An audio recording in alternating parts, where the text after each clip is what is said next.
এতিয়া 43,20,000 বছৰ এটা দিব্য যুগ হ'ল তেনেকুৱা 71টা দিব্য যুগ যেতিয়া লগ লাগে তেতিয়া মাত্ৰ এজন মনুৰ শাসনকাল হয় তেনেকুৱা 14 জন মনুৰ শাসনকাল আছে 30,67,20,000 বছৰ এজন মনুৰ শাসনকাল এতিয়া আমি কোনজন মনুৰ দিনত আছো ভাগৱতত 14 জন মনুৰ শাসনকালত বা 14 জন মনুৰ স্থিতিত ভগৱানৰ লীলা অৱতাৰসমূহ কি তাৰ বৰ্ণনা আছে সেইবাবে এটা লক্ষণ কি মনুৱন্তৰ এতিয়া আমি আছো সপ্তম মনু বৈৱস্বতৰ দিনত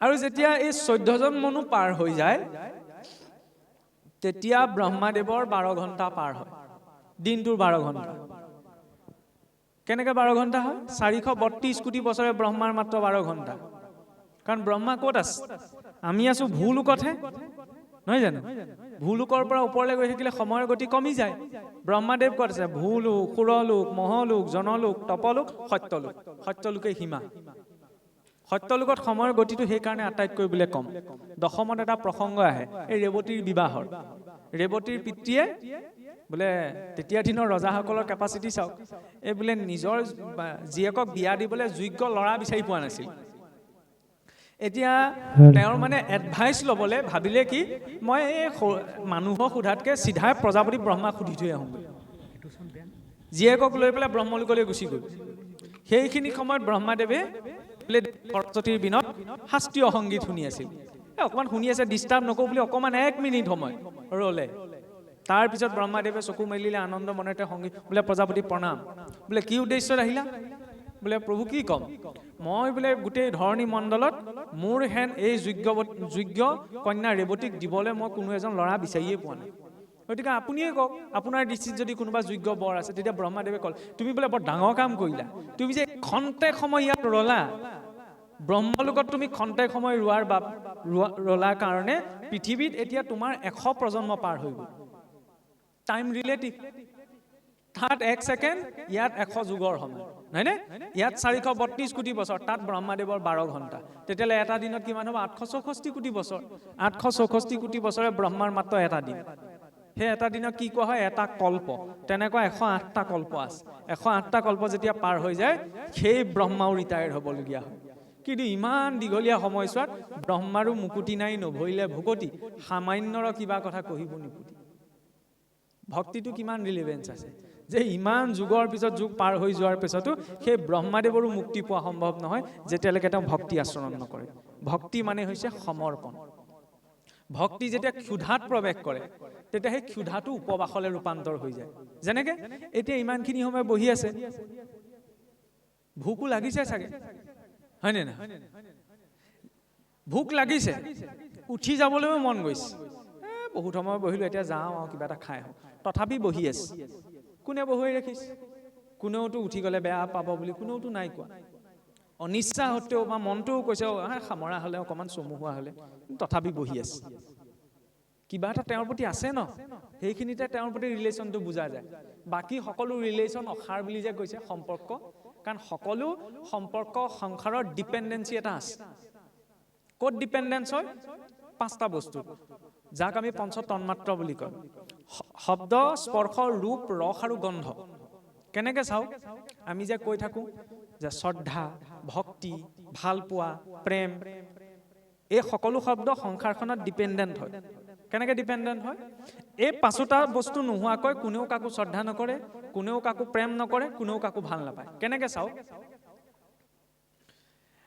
আপোনাক মোক যদি কোৱা যায় যে এনেকুৱা এজন মানুহক তুমি শ্ৰদ্ধা কৰা এনেকুৱা এজন মানুহক তুমি ভাল পোৱা যিজনৰ শব্দ আজিলৈকে তুমি শুনা নাই এনেকুৱা এজন মানুহক তুমি শ্ৰদ্ধা কৰা এনেকুৱা এজন মানুহক ভাল পোৱা যিজনক তুমি কাহানিও দেখা নাই এনেকুৱা এজন মানুহক ভাল পোৱা এনেকুৱা এজন মানুহক তুমি শ্ৰদ্ধা কৰা যিজনক তুমি জীৱনত স্পৰ্শ কৰিব নোৱাৰা ভাল পামনে সেইদিনাই সামৰণি মাৰিম হয়নে বিনা স্পৰ্শত বিনা শব্দত বিনা ৰূপটোত কোনেও কাকো এখন সংসাৰত না শ্ৰদ্ধা কৰে না ভাল পায় না প্ৰেম কৰে হয়নে ডিপেণ্ডেঞ্চ কোনোবাই যদি কয় বোলে ভাল পাব পাৰিবা কিন্তু জীৱনত চুব নোৱাৰিবা স্পৰ্শ কৰিব নোৱাৰিবা ভাল পাবনে নাপায় মোৰ মুখৰ পৰা হয়তো এইটো শুভা নিদিব পাৰে কিন্তু সত্য সেইটোৱে কিন্তু তাৰ বিপৰীতে চাওক, এই যে কৈ থাকে যে শাস্ত্ৰবিলাকে কৈ থাকে যে প্ৰেম ভাল পোৱা এইবোৰ একমাত্ৰ ভগৱানৰ ক্ষেত্ৰতহে সম্ভৱ, এইটো এটা হেলিজুনেশ্যন নহয়, এইটো বাস্তৱটো কেনেকৈ? কাৰণ ভগৱানক আপুনি মই আজিলৈকে দেখা নাই,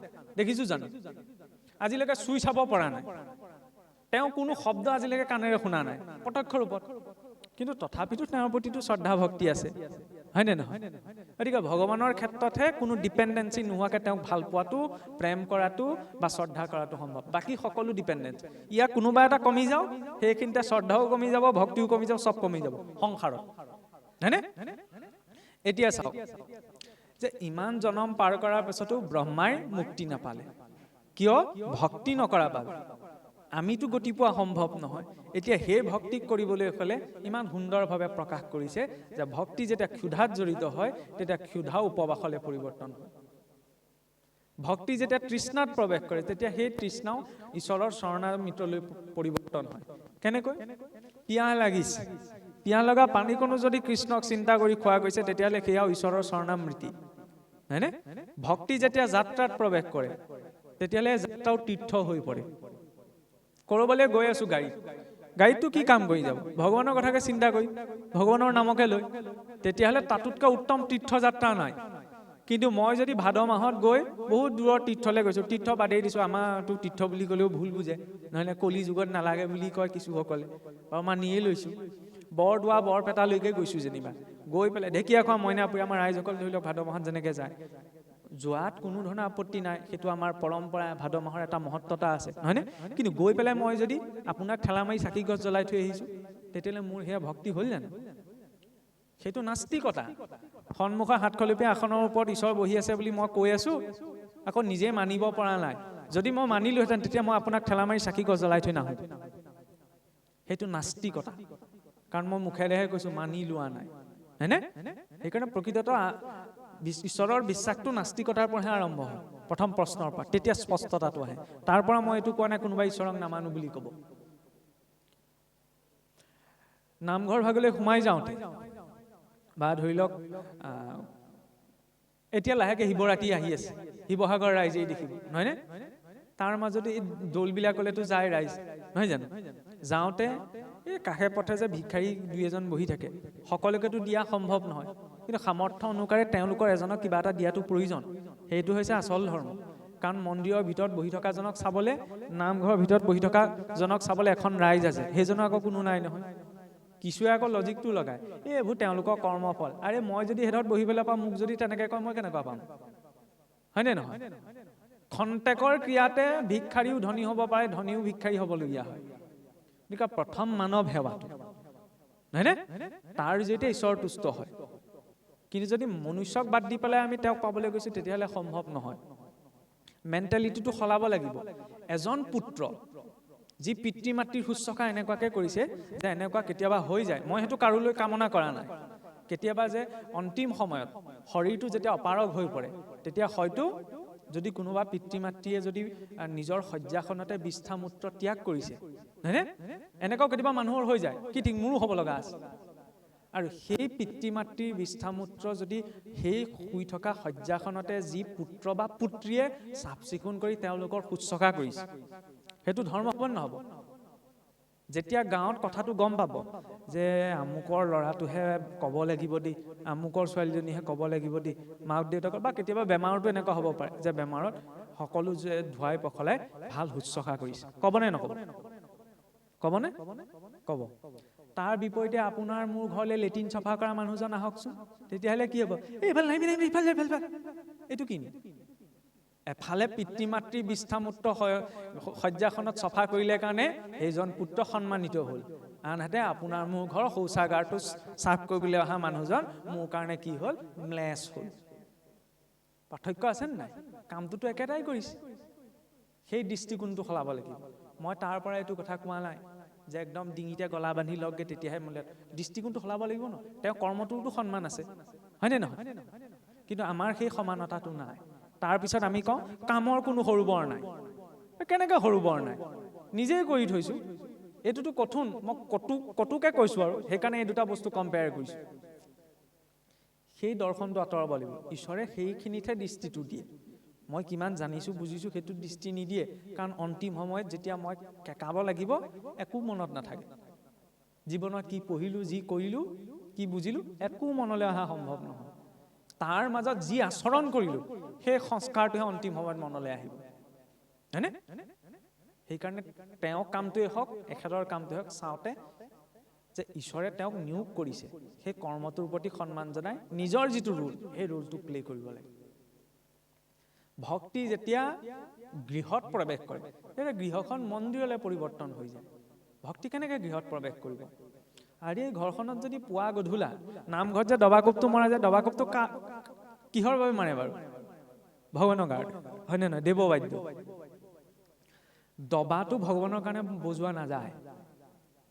তালযোৰ, শংখ, খোলটো, এইবিলাক দেৱবাদ্য ভগৱানৰ কাৰণে বজোৱা যায়, কিন্তু দবাটো ভগৱানৰ কাৰণে বজোৱা নাযায়।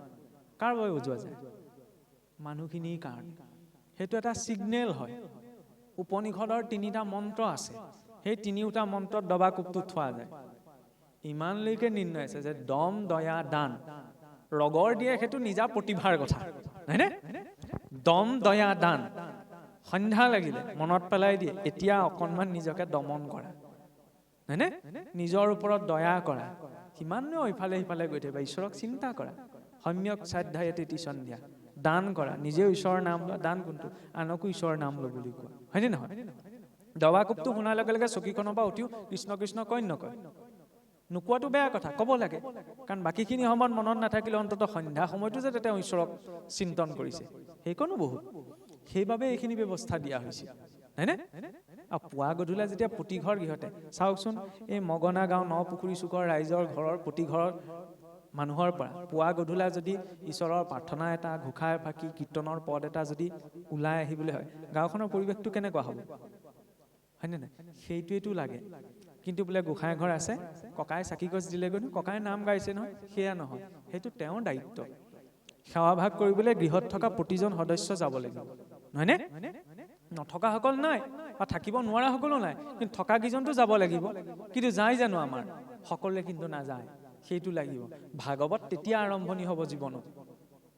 ভাগৱত এদিন পঢ়ি, এদিন শুনিয়ে, কাৰোবাৰ কথা শুনি আমাৰ জীৱনলৈ আমি আনিব নোৱাৰোঁ। কাৰণ মহাৰাজ পৰীক্ষিতে সকলো এৰি থৈ গৈছিল, আমিতো এৰি থৈ অহা নাই। আমি আকৌ তালৈকে উভতি যাব লাগিব। পৰীক্ষিতে আকৌ হ'ব ভাল লাগিলে দেই শুনিলোঁ, আকৌ এতিয়া ৰাজ্যলৈ উভতি যোৱাগে নাই, হয়নে? সকলো এৰি থৈ গৈছে, আমি এৰি থৈও অহা নাই।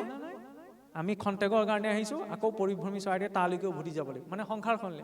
আমিতো নোৱাৰোঁ ন। তাৰ মাজত দৈনন্দিন জীৱনত সেই চিন্তনৰ ব্যৱস্থাটো, যেতিয়া চিন্তন থাকিব তেতিয়াহ'লে পাৰ হৈ যাব। গজেন্দ্ৰই প্ৰত্যক্ষ উচ্চাৰণ কৰা নাছিল, তেওঁ চিন্তন কৰিছিল। গজেন্দ্ৰ স্তুতিটো ক'ৰ পৰা আহিলে? পূৰ্বতে ৰজা ইন্দ্ৰদ্যুম্নই সেইটো স্তুতিৰে ঈশ্বৰক অৰ্চনা কৰিছিল, সেই স্তুতিকে তেওঁ মনত পৰিলে। পূৰ্বতে তেওঁ অভ্যাস আছিল বাবে, হয়নে? সেই অভ্যাসটো লাগে। মাধ্যম যিয়েই নহওক, উপাসনা যিয়েই নহওক, চিন্তা যিয়েই নহওক, যদি উদ্দেশ্য ঈশ্বৰ ভক্তি, তেতিয়াহ'লে তেওঁ পাব লগাটো পাবই।